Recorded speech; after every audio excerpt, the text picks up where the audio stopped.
Okay, so let's get started. And so in the past 2 weeks, yeah, I had been in a business trip. So I uploaded the recorded lectures in the iCampus. So many of you already watched. So in those lectures, we have learned the policy prediction with approximation. Okay.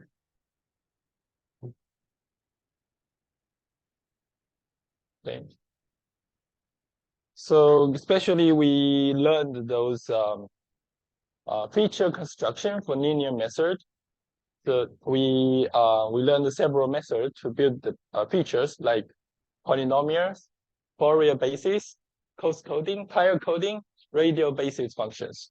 So on top of that, we also learned a method for nonlinear function approximation. Mainly we just learned the neural networks, how we can use the neural networks as a basic function to approximate the value function. So we learned the detail about how we can update the weight in a neural network. And based on those the process, we can design the back propagation algorithms to update the weights. And also we have learned those several optimization techniques. Okay. So today we're gonna kind of quickly review what we learned in the last lecture. Especially we're gonna focus on the polynomial basis and the Fourier basis, how we can use them in a real problem. Okay, especially we're gonna kind of focus these two basis functions. Okay. After that, we're gonna work on control with approximation on policy control. Previously it was prediction. Now we move to control. So it's like we want to update policy. Okay. In this control settings, we're gonna learn majorly three topics. First one, episodic semi-gradient salsa and semi-gradient n-step salsa. Average reward, a new problem setting for continuing tasks. Okay. First of all, let's take a look at this example. Actually, we learned this example, and in the long parameterized value function. But today we're gonna look at it again to check how we can use the polynomial function basis and Fourier basis function to solve the issue, solve the problem. Random walk problem, random walk example. So now from now on, one of the reasons we want to use the parameterized value function is that most of the time in reality, we have a very large amount of state. Okay, just like what we are seeing here. Assume that we have a 1,000 state random walk. Okay, you see here we have a state 1 until state 1,000. So for this larger number of states, how we can efficiently get the better value prediction. Okay, so the setting is that the starting point is from the center, which is S500. Okay, S500, and start from this center state.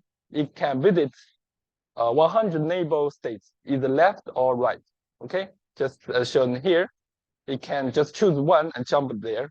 So next, when you, for example, if this from S500, it can jump to S1499.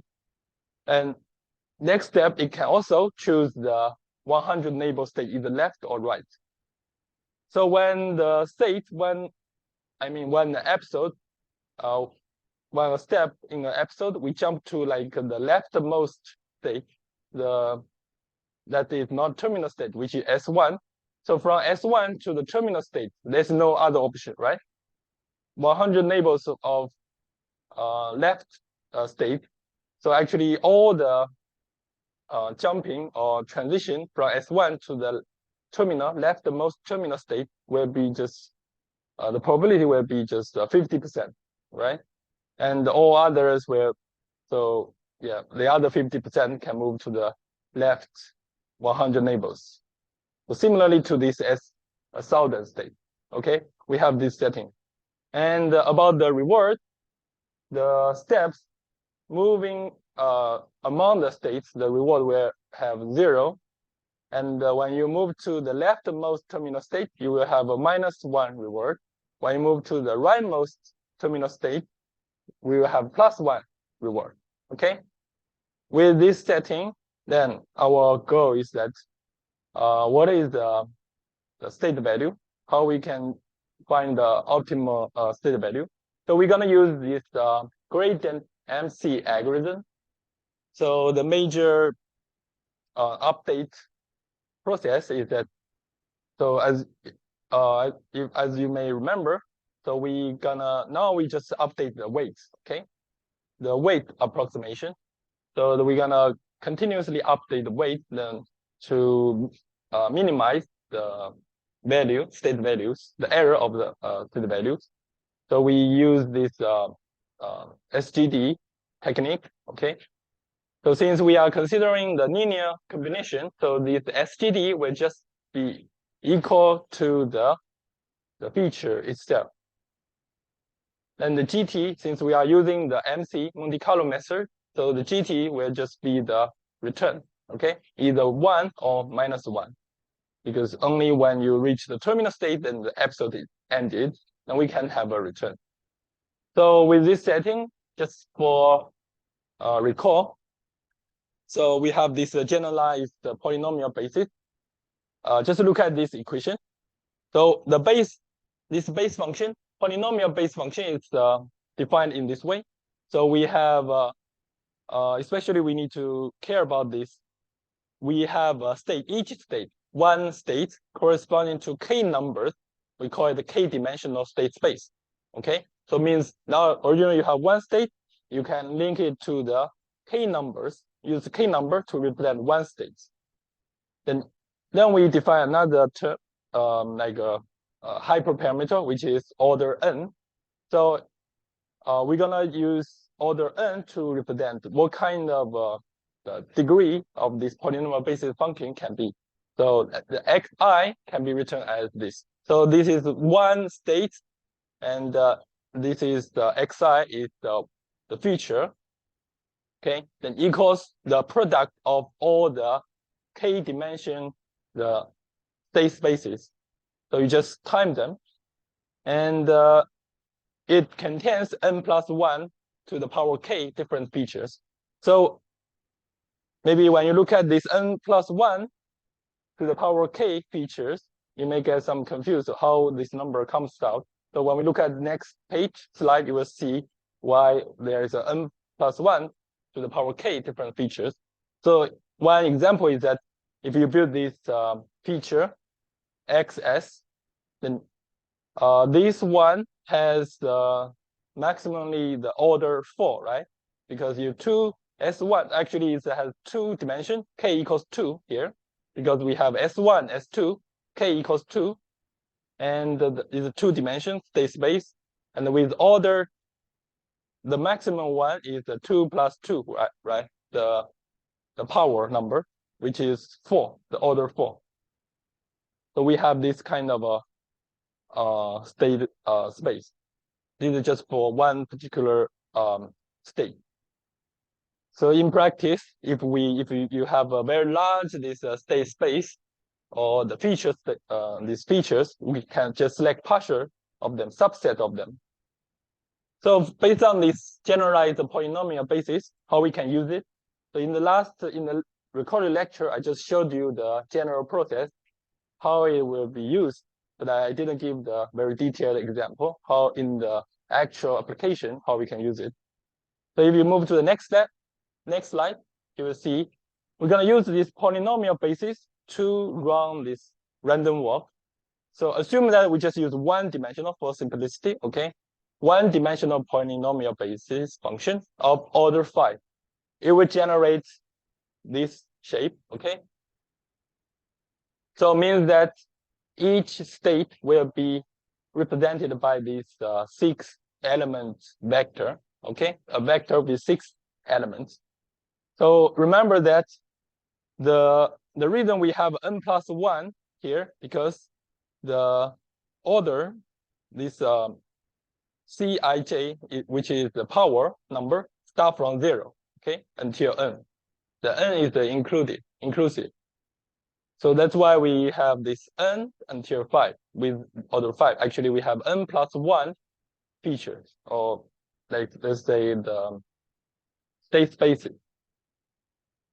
Now, another definition for simplicity, we just use a normalized state space. How we can use a normalized state space? We want to make the state value of each state to limit it between 0 to 1, okay? Normalize it between 0 to 1. What we do is that we just use this state index number divided by the total number of states. For example, here, S1 equals 1 over 1,000, which equals 0.001. So S2 equals 2 over 1,000 equals 0.002. So in this way, we can normalize state space. Okay, now S1 just equals this 0.001. So now we can build this the feature for each state, right? So the following, we can build this for the number, this kind of all these vectors are the constructed feature for each state. For example, here, how this x1s becomes, you can just use put this 0.001 to this vector, this V feature vector, okay? So for example, s with power to the power 0, which is 1 is that itself. So this E means that times 10 with power number to what kind of number here? Okay, actually this just equals 1 because I used the Python to generate this number. It automatically use this shape, okay? Because later we see a lot of this large decimal 0 number, okay? Now the second one is 1.0 times 10 to the power minus 3, okay? Which is, okay, let me,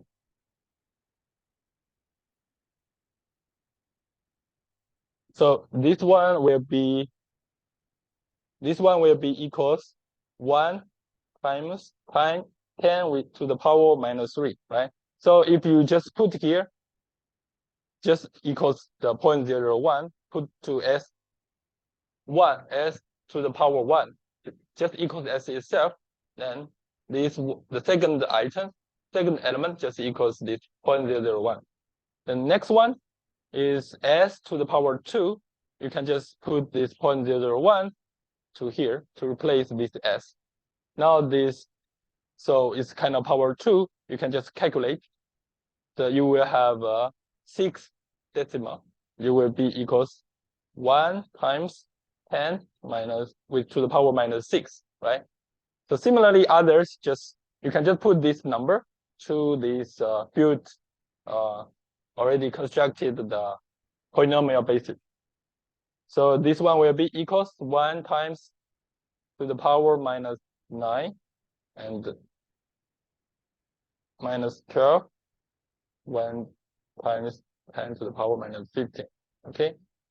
Because it's just to the power squared, tripled, and with 4 times to the power 4 to the power 5. Okay, this is how with the first feature, the feature for the first state. And similarly, the second one, you can just put the number. So second one will be, you need to put this number to the S to replace the S. Now you will get the first item will always be 1 because S to the power 0 is 1, right? Always will be 1. Then the second one will be, since this one is the 002, right? Yeah, 0.002. Then you put to here, it just equals 2 times 10 to the power minus 3. Then put to the squared, it will be the squared, right? Squared, then it will be the 4.0 times 10 to the power minus 6. Okay, because we have a 3 decimal here. Okay, then you need to write down in that form. Similarly, other you can calculate, right? Okay, understandable, right? It's not that difficult, right? How you can generate this feature.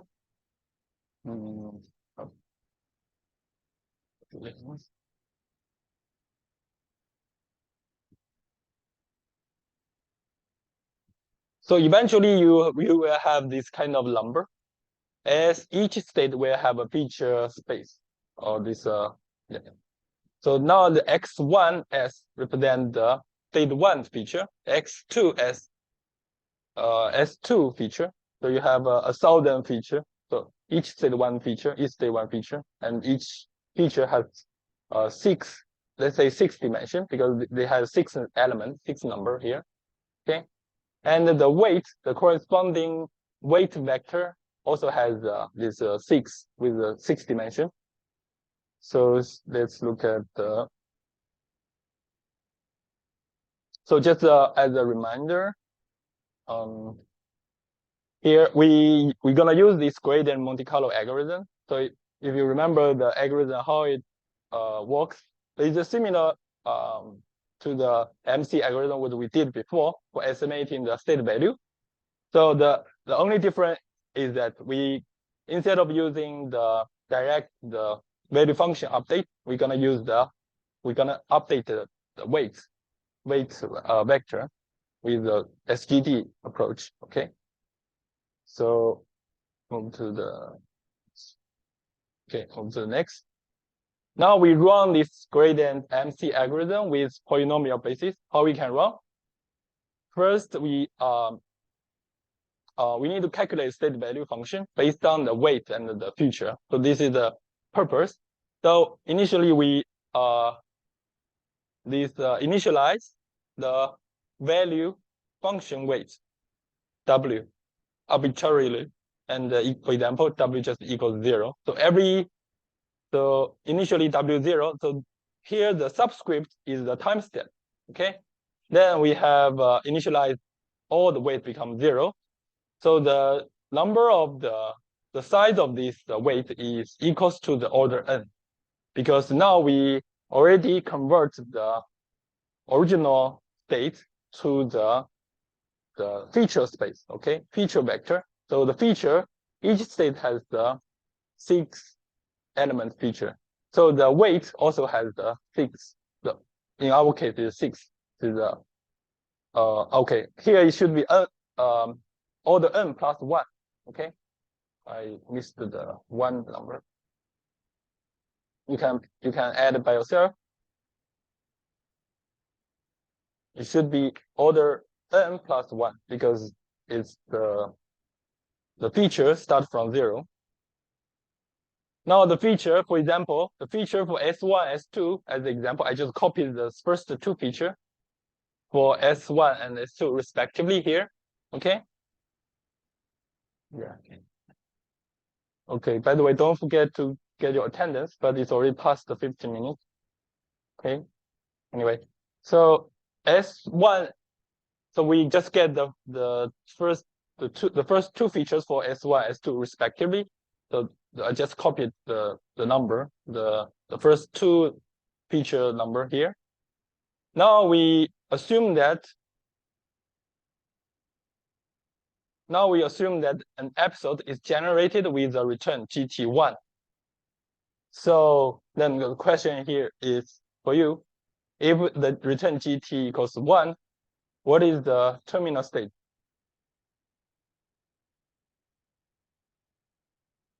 What is the terminal state?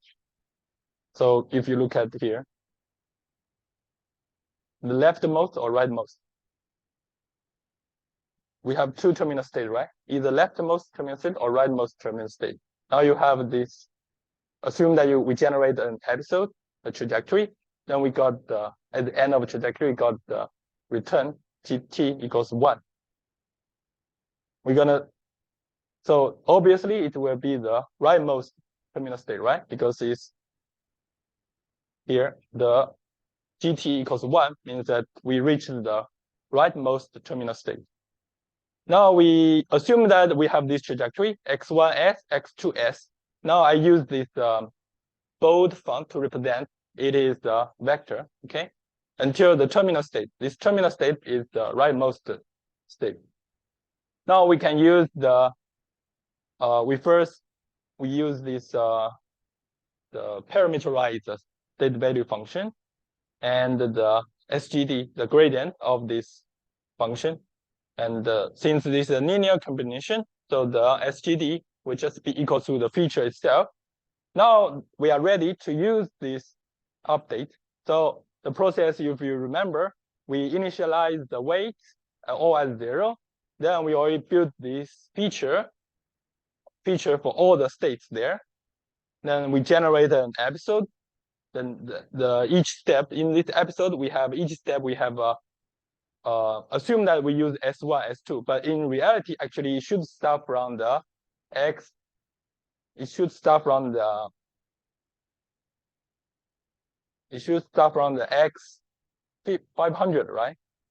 Yes, but since X 500 is in the center, when I generate this, I need to check all the data. It's kind of I just use the X1, X2 for simplicity. Based on the setting, actually, it should start from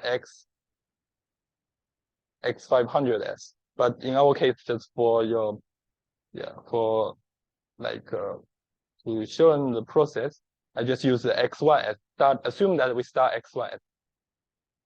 So now we can calculate the weight. So based on this equation, WT, this update, right?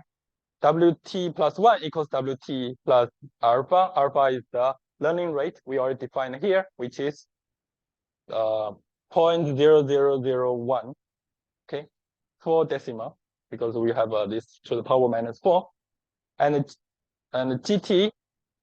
GT minus, so the GT already defined, which is 1 in this episode, right? Then this V hat is the estimate of this state value, which will be calculated by the basis function, which is polynomial basis function, right? Which is calculated from here. Then the XST, which is the SGD gradient of the V hat. So it will just be equals to the feature itself, which will be X1s, so which is here. Now you can, so the first one is available for us to calculate. So W1 equals W0 plus, so this is alpha, right? This is alpha. And the 1, so GT, because this episode returns 1, will always be 1, right? 1 minus 0, because, so how can I calculate this? Because initially all the weights are 0. Okay, so this is the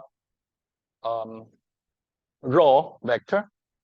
So will be, so this 0 is the raw vector, right? Which is W0. They're all 0 here, times the XI. XI is the column vector, which is X1s, so which is located here, right? Maybe it's too small. So I hope, yeah, this way. So X1s is already generated here. Now you can just put W0 times X1s, because since the initialized weight is 0, then all the, if you times it, it will just become it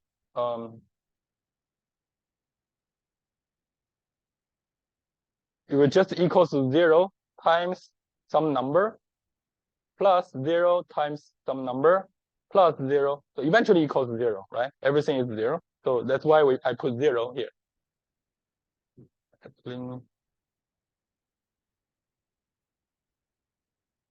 Even the 0. Now the next term is the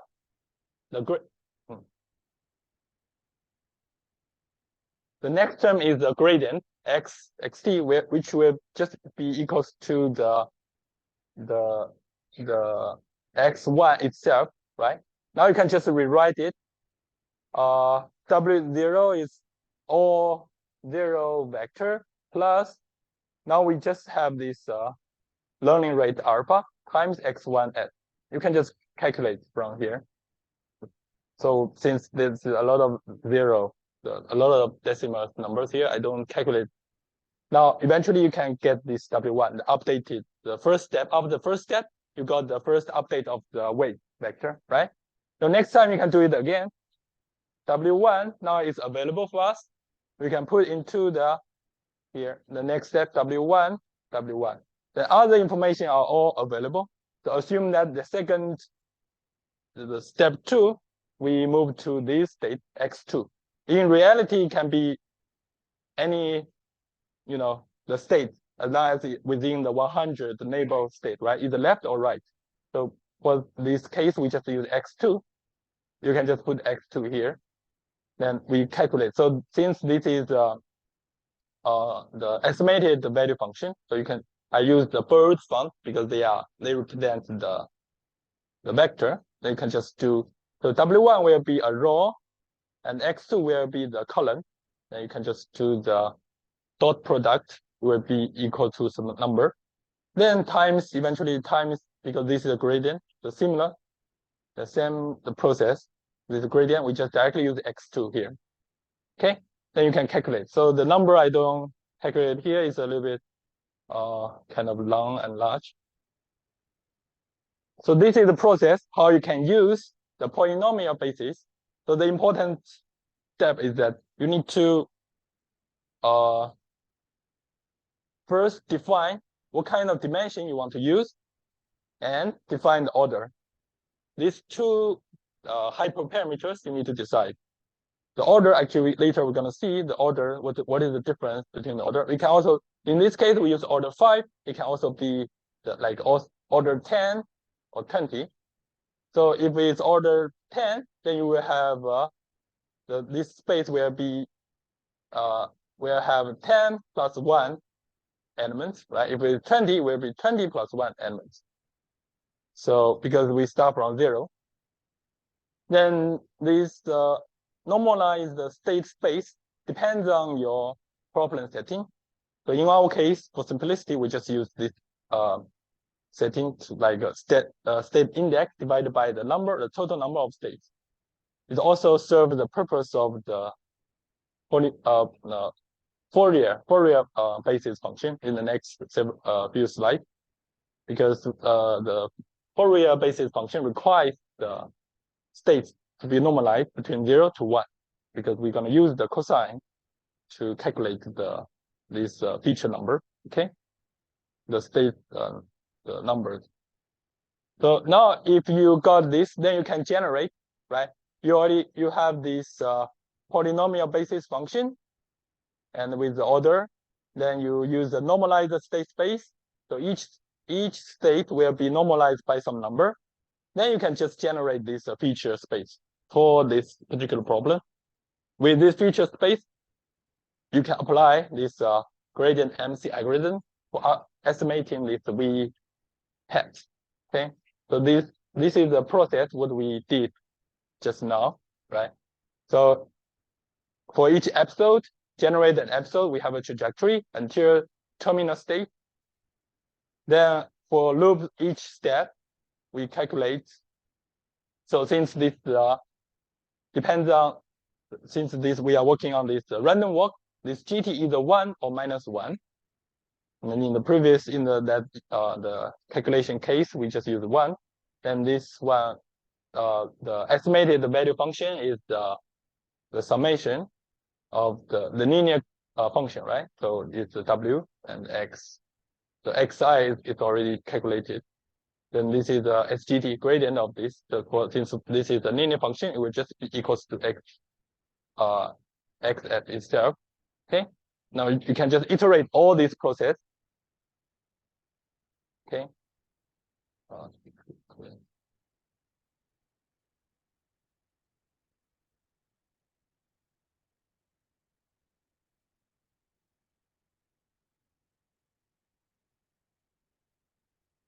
Yeah, this is a calculation process. Let me also clean this one.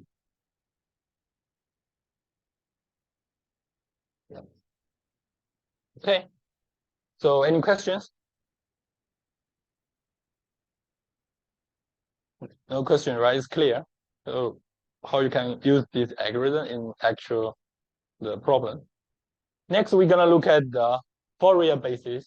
So just as remembering how we generalize the Fourier basis, we have similar the setting to the polynomial basis.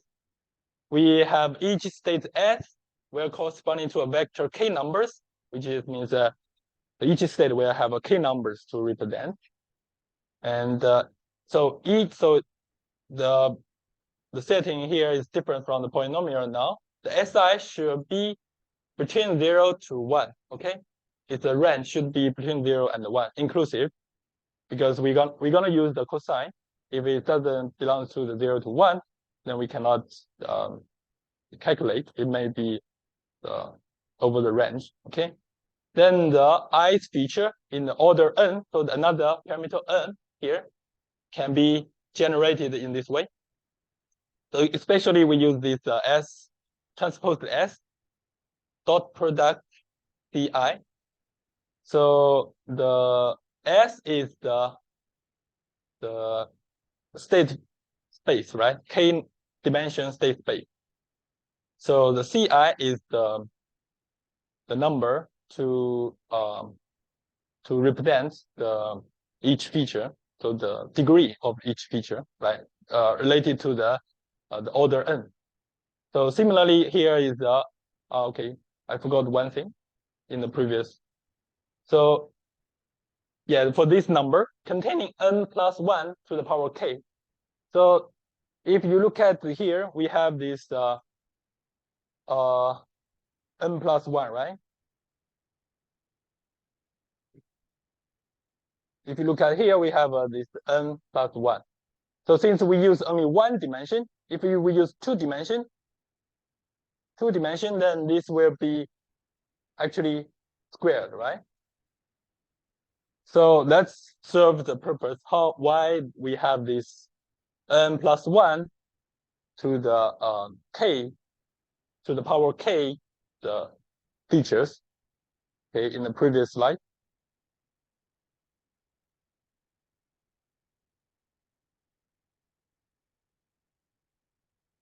So this is how this n plus 1 to the power k comes, right? So obviously you have for one dimension, you have n plus 1 feature. So you have a two dimension, you have n plus 1 to the power squared, and triple, yeah, to the k power. Similarly here, we have this n plus 1 k, the same reason. Since it starts from 0, it's a plus 1 until n. So since we are using this Fourier basis with the cosine, then actually the cosine, you know, if you remember, if you carefully watch the lecture, so the cosine for this, since we have pi, actually other numbers here will affect the frequency. So that's why we say the vector Ci will affect the frequency of that dimension. Yeah, for a particular dimension will affect what kind of high frequency or low frequency the number will be used.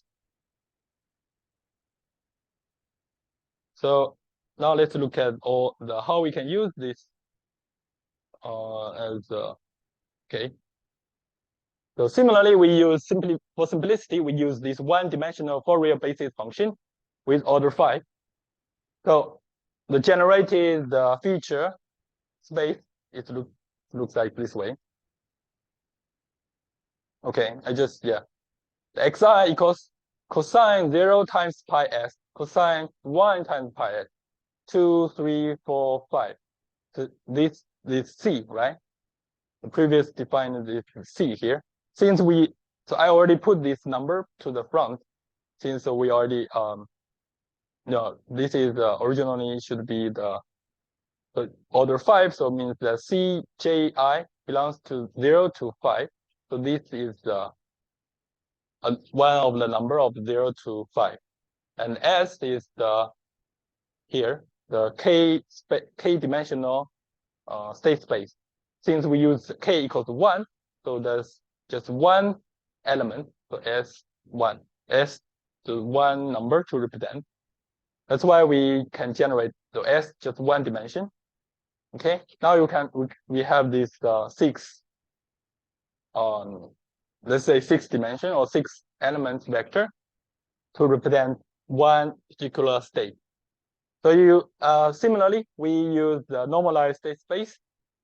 So we generate S1, S2, S0. So until S1000, right? Now with this, we just put this S1 into this here, each S in this this vector, this feature vector. So we can generate the feature vector for each state as shown here. Okay. Each number, so actually they are generated based on the cosine, the function, and we transpose it, become a column. Yeah. So with this, we can, similar to the previous process, right? Similarly, the only difference is that previously we used polynomial basis. Now we are using the Fourier basis. The only difference is this number, the number, okay? The feature space. Then other process is the same. We assume that we generate an episode, GT, which is 1, the return. So 1 at the end of the episode, we have a return 1. Then the trajectory, similarly, so it should be start from the X500. I just use X1 for simplicity. X1, we just assume that we have this trajectory.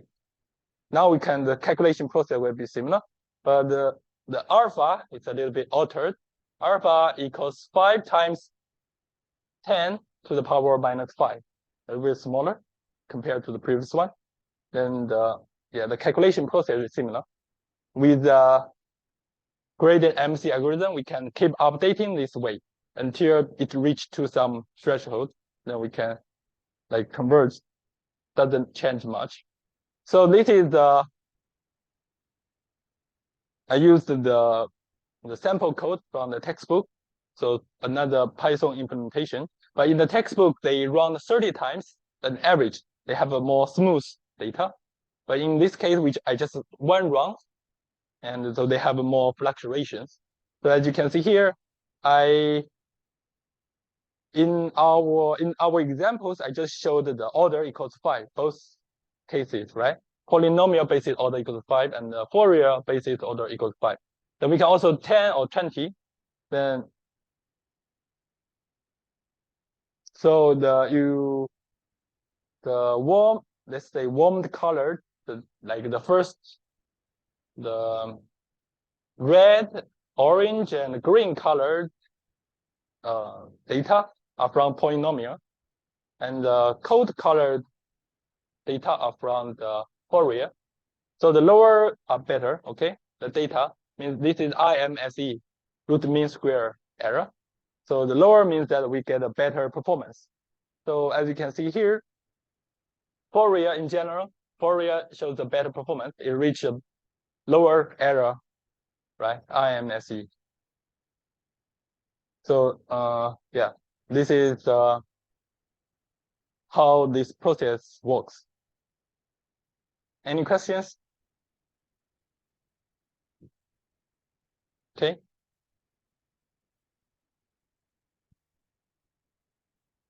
So since yeah, we will look at another example for this tire coding in the new contents. We're gonna learn tire coding, how we can use tire coding for some problem. But for this random walk, we just use these two bases, how we can generate this basis function to represent the feature. So as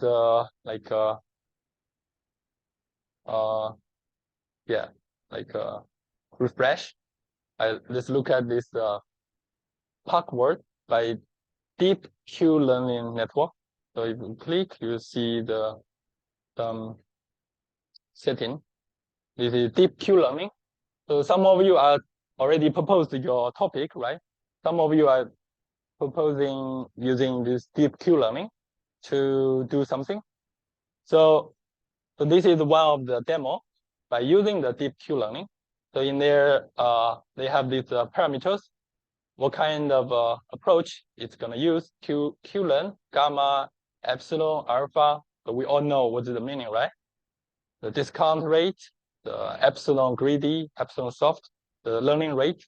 Experience at these two parameters are the new to us because they have this so-called memory replay approach. So they kind of save the data, history data, for it be used in the neural network. Okay. So they also have this. Yeah, there are several new terms, but actually we didn't learn this. Is especially even for the deep Q learning network, they have a lot of variants. Okay. So these several hyperparameters are from the 8 years ago, a research paper published 8 years ago in Nature. Yeah, in Nature, yes. So now we have this problem, this setting.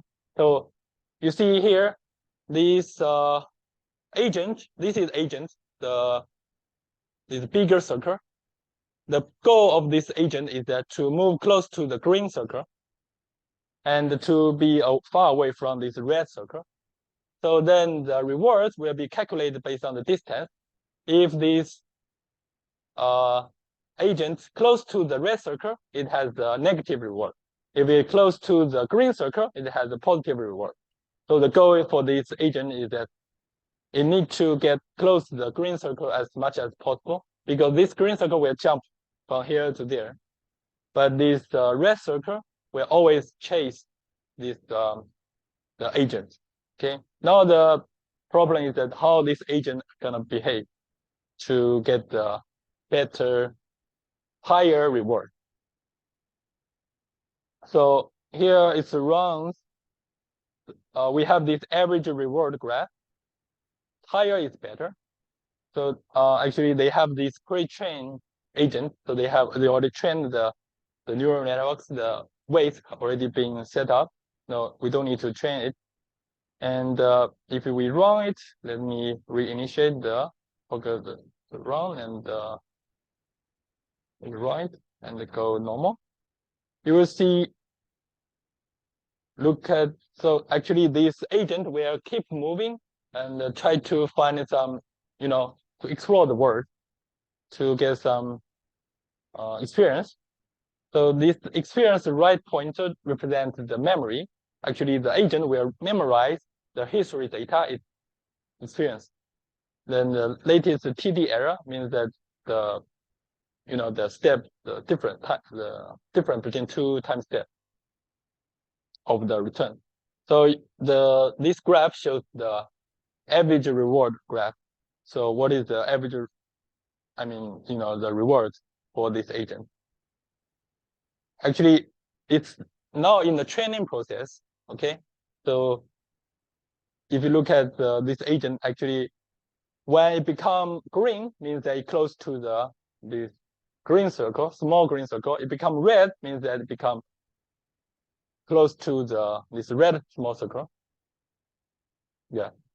If we go faster. So actually, behind this, the process has training. Now it's actually training. It will update their weights.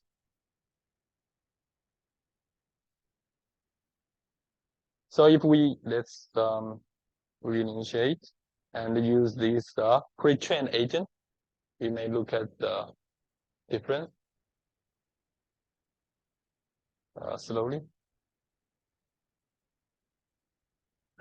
So you see this agent kind of try to avoid the range of the small red circle, right? And it would kind of detour to get higher the reward. But this red small circle will always kind of corner this one. You see, in this case, actually it has been cornered. And sometimes it can kind of mimic the game, right? park game, you will see the reward is generated. You have actually, in this case, actually they define their state space. It's quite large state space.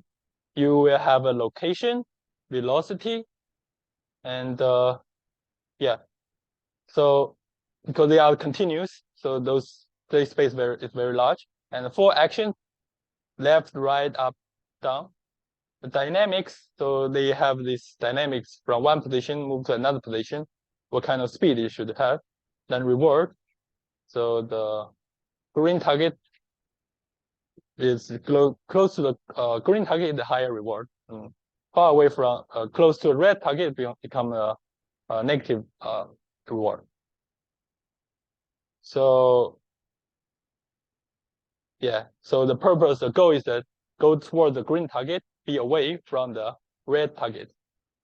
So actually the remaining is explained as deep Q-learning. Actually, it's not that difficult to understand, but their equation has been kind of not translated. The equation is kind of borrow, kind of worried. Now it's how they train their neural network. They put the state and action together, put their neural networks, and generate the predicted or updated policy Q value. Okay, so actually for now we just learned how to update the state value. We haven't learned how to control the policy. Okay, you can so especially they have this experience replay memory. They use this memory as the training data for their neural networks. While it's this circle is moving around, and those data has been collected, will be used for the updating the weights.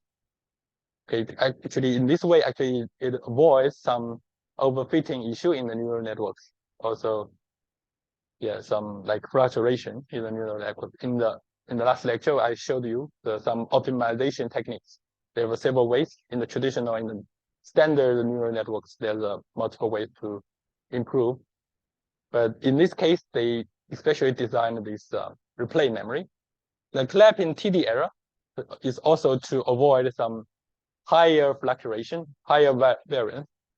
They kind of limit the number, the error, maximum and lower TD error. Okay, so this is one of the example how you may design your work. So since this is a 2D space, actually we're gonna use later on. We're gonna look at another example by using the tire coding, how we can like encode this kind of space. Okay, so this is one of the example. Now we move to this on-policy control with approximation. So let me first stop the